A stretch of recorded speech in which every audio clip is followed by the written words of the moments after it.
Assalamualaikum warahmatullahi wabarakatuh. Waalaikumsalam warahmatullahi wabarakatuh. Kami di sini akan podcast bersama tentang tema demokrasi yang ada di Indonesia.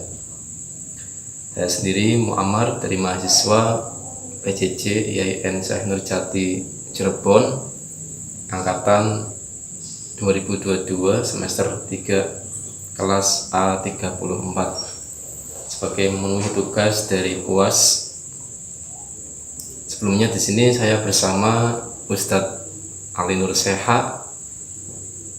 Beliau Ustadz dari pondok pesantren juga dan mengajar di sekolahan baik SMP maupun MA.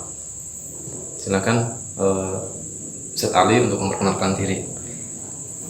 Assalamualaikum warahmatullahi wabarakatuh. Waalaikumsalam.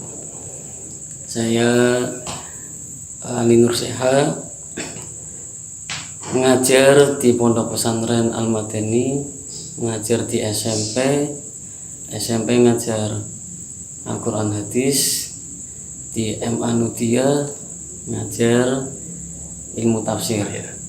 Terima kasih. Ya, baik, untuk perkenalan dari Ustadz Ali Nur Seha, kita langsung saja masuk ke tema, yaitu tentang demokrasi. Sebelumnya saya mau tanya Ustadz Ali, bagaimana pengertian dari demokrasi itu sendiri secara singkat saja. Menurut saya untuk demokrasi itu dari masyarakat ke pemerintah, masyarakat jenjang dewasa, bukan masyarakat yang anak-anak. Nah, untuk contohnya demokrasi itu seperti pemilihan umum. Nah, seperti sekarang pemilihan umum, pemilihan presiden, pemilihan legislatif, DPR, dan lain-lain seperti itu. Berarti di sini mengambil keputusan secara bersama ya, untuk kepentingan bersama. Karena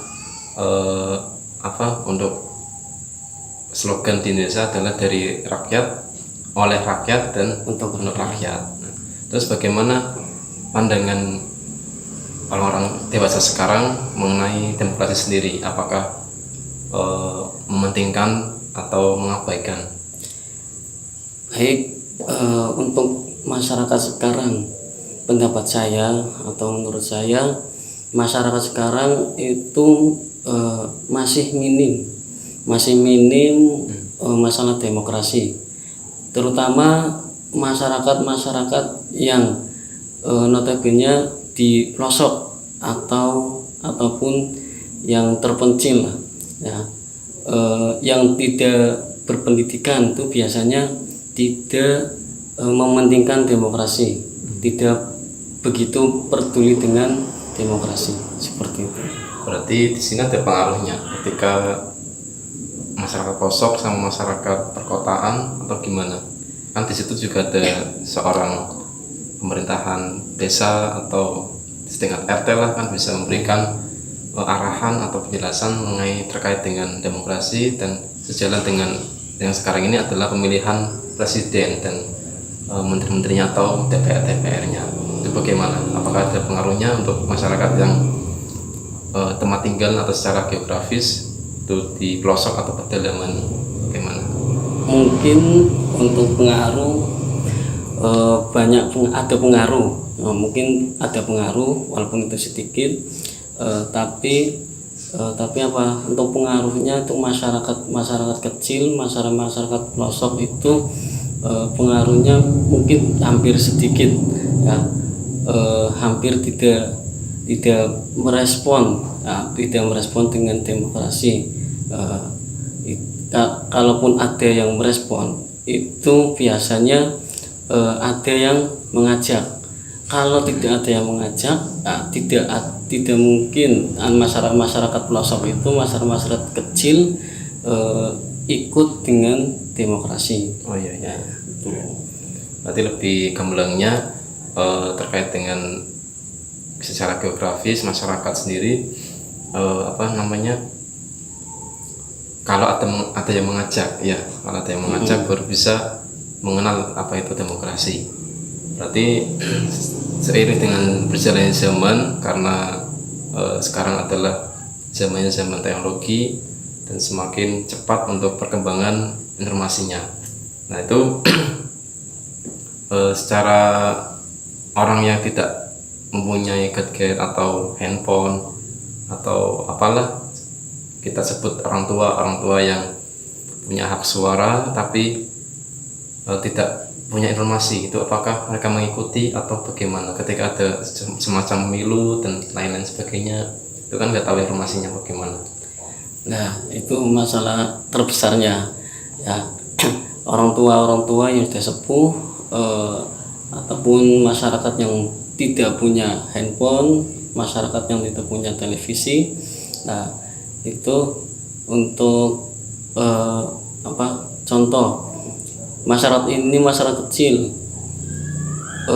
pemilihan pemilihan presiden nomor urut 1 siapa, nomor 2 siapa, nomor 3 siapa. Nah, itu kalau tidak ada informasi dari manapun, maka masyarakat yang pelosok, masyarakat yang kecil itu tidak bakal mengetahui. Nah, maka dari itu dari RT, nah, itu harus bisa mensosialisasikan pada masyarakat yang tidak punya handphone, tidak memiliki informasi yang lebih kepada masyarakat kecil seperti itu. Nah, ya. Berarti artinya masyarakat tetap bisa mengetahui dengan cara ya memberikan informasi dari tingkat desa atau tingkat RT lah. Nah kemudian terkait dengan